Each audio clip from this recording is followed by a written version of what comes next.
Hi friends, ನೋಡಿ ಮಲ್ಲಿಗೆ ಗಿಡ, ದಾಸವಾಳ ಚಿಕ್ಕ ದಾಸವಾಳ ಅಂತ ಇದನ್ನು ಪುಟಾಣಿ ದಾಸವಾಳ ಅಂತ ಅದಿದು ನಾವು ಹಾಕಿರೋದು. ಇವಾಗ ದೊಡ್ಡ ದಾಸವಾಳ ಹಾಕಿರೋದು. ತಿರ್ಗಾ ಮಲ್ಲಿಗೆ ಕಡ್ಡಿ, ತಿರ್ಗಾ ಕಣಗುವಿನ ಕಡ್ಡಿ, ಇದೆಲ್ಲ ನಾವು ರೋಜು ಕಟ್ ಮಾಡಿ ಮನೆ ಕ್ಲೀನ್ ಮಾಡ್ತಾರಲ್ಲ ಅದರಿಂದ ನಾವು ತಂದಿರೋದು. ಕಣಗ್ಲುವಿಂದು ಪಿಂಕ್ ಕಣಗ್ಲುವ ಇದು. ತಿರ್ಗಾ ಇದು ಮಲ್ಲಿಗೆ ಕಡ್ಡಿ, ಬಲ್ತಿರೋ ಕಡ್ಡಿ ಸಿಕ್ಕೈತೆ ನಮಗೆ. ಇದನ್ನು ನಾವು ಯಾವ ಥರ ಹಾಕ್ಕೊಬೋದು ಅಂತ ನಾವು ತೋರಿಸ್ತೀವಿ ವಿಡಿಯೋದಲ್ಲಿ. ನೋಡಿ ಫ್ರೆಂಡ್ಸ್, ನೀವು ಈ ಥರ ಮಾಡ್ಕೊಳ್ಳಿ, ಚೆನ್ನಾಗಿ ಬರುತ್ತೆ. ತಿರ್ಗಾ ಚಿಗುರು ಹೊಡೆದ ತಕ್ಷಣ ನೀವು ಯಾವ್ದು ಕಾರಣೂ ದೊಡ್ಡ ಪಾಟ್ಗೆ ಆ ಥರ ನೀವು ಡಂಪ್ ಮಾಡ್ಬೋದು. ನಾನು ಇದನ್ನು ಕಸ ಹಾಕಿ ಮೊಟ್ಟೆ ಚಿಪ್ಪೆ ಎಲ್ಲ ಹಾಕಿ ರೆಡಿ ಮಾಡಿದ್ದೀನಿ. ಇದು ಮೊನ್ನೆ ಎಲೆ ಗಿಡ ಹಾಕಿದ್ದು, ಮೊನ್ನೆ ವಿಡಿಯೋದಲ್ಲಿ ನೋಡಿ. ನಾವು ಈ ಥರ ರೆಡಿ ಮಾಡಿ ಹಾಕ್ಕೊಂಡ್ರೆ ತುಂಬ ಚೆನ್ನಾಗಿ ಬರುತ್ತೆ. ಸ್ವಲ್ಪ ಮಣ್ಣು ಹಾಕಿ ಸ್ವಲ್ಪ ಕಸ ಹಾಕಿದ್ರೂ, ಅಂದರೆ ಮೊಟ್ಟೆ ಚಿಪ್ಪೆ ಪ್ರತಿಯೊಂದು ನಾವು ಟೀ ಸೊಪ್ಪು ಪ್ರತಿಯೊಂದು ನಾವು ಹಾಕ್ತಾ ಇರಬೇಕು. ಆವಾಗ ಚೆನ್ನಾಗಿ ಗೊಬ್ಬರ ಆಗುತ್ತೆ. ನೀವೇನು ಕಾಸು ಕೊಟ್ಟು ತಂದು ಹಾಕೋಷ್ಟಿಲ್ಲ. ತಿರ್ಗಾ ಇದು ಇವಾಗ ತಾನೇ ನೆಕ್ಸ್ಟ್ ವೀಡಿಯೋದಲ್ಲಿ ನೋಡ್ತೀವಿ. ಸ್ನೇಕ್ ಪ್ಲ್ಯಾಂಟ್ ಅಂತ ಇದು ತಂದು ಹಾಕಿದ್ದೀವಿ ಇವಾಗ ಆಲ್ರೆಡಿ. ನೋಡಿ ಫ್ರೆಂಡ್ಸ್, ಆದರೆ ನಾವು ಯಾವುದೇ ಗಿಡ ಸಿಕ್ಕಿದ್ರೂ ಅದಕ್ಕೆ ಆ ತಕ್ಷಣವೇ ಸ್ವಲ್ಪ ನೀರಲ್ಲಿಟ್ಟರೆ ಚೆನ್ನಾಗಿ ಬಂದ್ಬಿಡುತ್ತೆ. ನೀರಲ್ಲಿಟ್ಟಿನಂದರೆ ಗಿಡ ಒಣಗೋಗುತ್ತೆ, ಏನಕ್ಕೂ ಯೂಸ್ ಆಗೋಲ್ಲ, ಅದು ಕಡ್ಡಿ ಬರೋಲ್ಲ. ನೋಡಿ ಫ್ರೆಂಡ್ಸ್, ಈಗ ಹಾಕೋದೇನು ಅಂತ ತೋರಿಸ್ತೀವಿ, ಯಾವ ಥರ ಮಾಡೋದು ಅಂತ.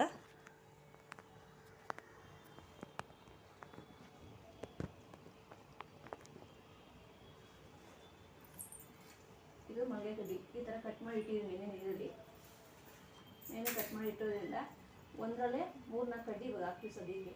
ಅದು ಬಂದು ಚಿಗುರು ಹೊಡಿತು ಅಂತ ನಮ್ಗೆ ಗೊತ್ತಾಗಿದ ತಕ್ಷಣ ಎಷ್ಟು ಬೇಕಾದ್ರೂ ನೀವು ಚೇಂಜ್ ಮಾಡ್ಕೋಬೋದು.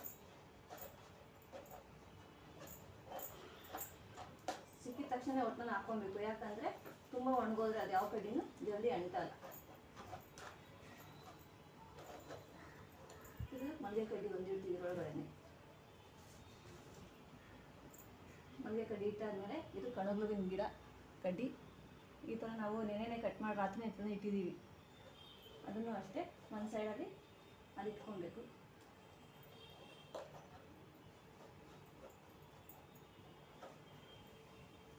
ಈ ಥರ ಇಟ್ಕೊತಾ ಇದ್ದಾರೆ. ಯಾವ ಕಡ್ಡಿ ನಿಮ್ಗೆ ಅಂಟುತ್ತೋ ಅದು ಮಾತ್ರ ಚೆನ್ನಾಗಿ ಕಾಣ್ತಾ ಇರುತ್ತೆ. ಆವಾಗ ನೀವು ಚಿಗುರು ಹೊಡೆದ ತಕ್ಷಣ ಬೇರೆ ಯಾವುದಕ್ಕೆ ಬೇಕಾದ್ರೂ ಹಾಕ್ಕೊಬೋದು. ಯಾವ್ದು ಬೇಕಾದ್ರೂ ನೀವು ಶಿಫ್ಟ್ ಮಾಡಿಕೊಂಡು ದೊಡ್ಡ ಬಾಟ್ಗೆ ಹಾಕ್ಕೊಬೋದು.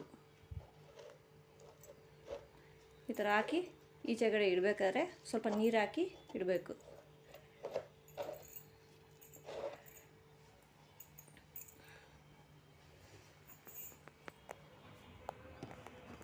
ಎಲ್ಲ ಗಿಡನೂ ಅಷ್ಟೇ ಇದೇ ಥರನೇ ಮಾಡ್ಕೋಬೇಕು ನಾವು.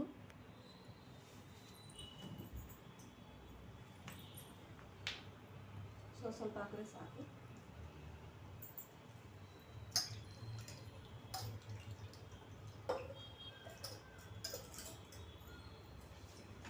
ಆಲ್ರೆಡಿ ತೋರಿಸಿದ್ರಿಂದ ಇದನ್ನು ಅದೇ ಥರನೇ ನಾವು ಸುತ್ತ ಕಟ್ ಮಾಡ್ತೀವಿ.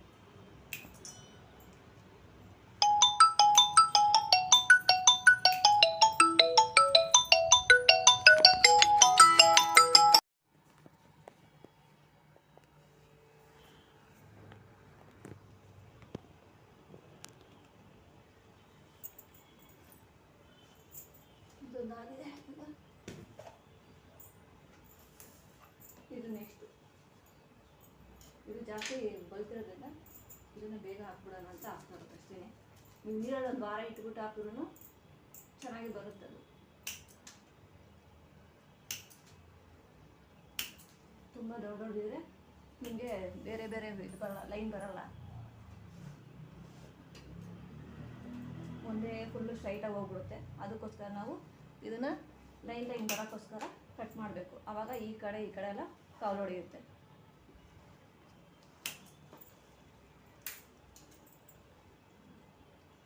ಇದು ಎಲೆ ಗಿಡಕ್ಕೋಸ್ಕರ ಗ್ರಿಪ್ಗೋಸ್ಕರ ಇವಾಗ ಆಗ್ತಾ ಇರೋದು. ಎಲೆ ಗಿಡ ಇನ್ನು ಅದು ಡ್ರೈ ಆಗೋ ಥರ ಆಗ್ತಾ ಇರ್ತದೆ, ಅಂಟ್ಕೊಳ್ಳೋ ಬೇರೆ ಗಿಡವರೆಗೂ. ಅದಕ್ಕೋಸ್ಕರ ಗ್ರಿಪ್ಗೋಸ್ಕರ ಹಾಕ್ಬಿಟ್ರೆ ಇದು ಹಿಂಗೆ ನಿಂತ್ಕೊಳ್ಳುತ್ತೆ.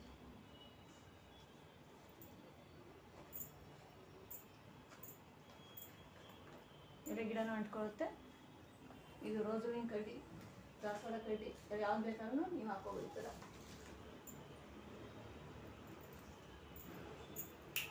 ಚಿಗುರು ಹೊಡೆ ತಕ್ಕ ಮಾತ್ರ ಈ ಥರ ಇಟ್ಕೊಬೇಕು. ಆಮೇಲೆ ನೀವು ಬೇರೆ ಬೇರೆ ಪಾಟ್ಗೆ ನೀವು ಹಾಕ್ಕೊಬೇಕಾಗುತ್ತೆ.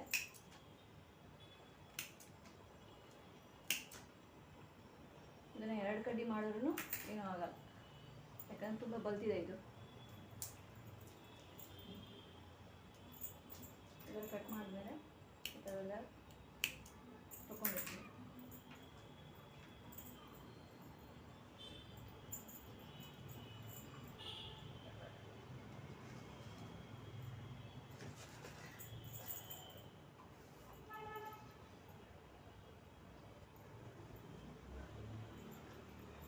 ಇದು ಮಣ್ಣು ತುಂಬ ಕೆಂಪು ಮಣ್ಣು, ಅದಕ್ಕೋಸ್ಕರನೇ ಎಲ್ಲ ಥರದ್ದು ಸಿಕ್ಕಿದಾಗ ಯಾವ ಮಣ್ಣು ಸಿಗುತ್ತೋ ಸ್ವಲ್ಪ ಮಿಕ್ಸ್ ಮಾಡಿಕೊಡ್ತಾ ಇದ್ದರೆ ತುಂಬ ಚೆನ್ನಾಗಿರುತ್ತೆ. ನೋಡಿ ಫ್ರೆಂಡ್ಸ್, 2 ಗಿಡ ನಮ್ಮ ಕಡೆಯಿಂದ ರೆಡಿ ಆಗಿದೆ. ನೋಡಿ ಇದನ್ನು ನೀವು ಮಾಡ್ಕೊಳ್ಳಿ. ಇದು ವೇಸ್ಟ್ ಡಬ್ಬ ಆಯಿಲ್ ಕ್ಯಾನು. ಗಿಡಗಳು ಪ್ರತಿಯೊಬ್ಬರು ಕಟ್ ಮಾಡ್ತಾ ಇರ್ತಾರೆ ಆಗೋವಾಗ. ನಾವು ಜಾಸ್ತಿ ಮೇಲೆ ಹೋಗ್ಬಿಟ್ರೆ ಕೊಂಬೆಗಳನ್ನ ನಾವು ಕಟ್ ಮಾಡ್ತೀವಿ. ಆ ಥರ ಸಿಕ್ಕಿದಾಗ ನೀವು ಈ ಥರ ಮಾಡ್ಕೊಳ್ಳಿ, ತುಂಬ ಚೆನ್ನಾಗಿರುತ್ತೆ. ಇದೆಲ್ಲ ಬರೋಕ್ಕೋಸ್ಕರ, ಮೊಳಕೆ ಬರೋಕ್ಕೋಸ್ಕರ ಈ ಥರ ಆಗ್ತಾ ಇರೋದು. ಗಿಡ ಸಿಕ್ಕಿದ ಮೇಲೆ ನೀವು ಚೇಂಜ್ ಮಾಡಬೇಕು. ನೋಡಿ ಫ್ರೆಂಡ್ಸ್, ನೀರು ಇಟ್ಟಿದ್ದೀವಿ. ಇದನ್ನು 2 ಬಾಕ್ಸ್ ಆಗಿದೆ, ಇನ್ನೊಂದು ಬಾಕ್ಸ್ ತರ್ತೀನಿ, ಅದಕ್ಕೆ ಹಾಕೋಣ ಅಂತ ಐಡಿಯಾ ಮಾಡಿದ್ದೀವಿ. ಎಲ್ಲ ಒಂದಕ್ಕೆ ಹಾಕಿದ್ರೆ ಗೊತ್ತಾಗಲ್ಲ ಫ್ರೆಂಡ್ಸ್. ನೋಡಿ ನೀವು ಈ ಥರ ಮಾಡ್ಕೊಳ್ಳಿ, ತುಂಬ ಚೆನ್ನಾಗಿ ಬರುತ್ತೆ.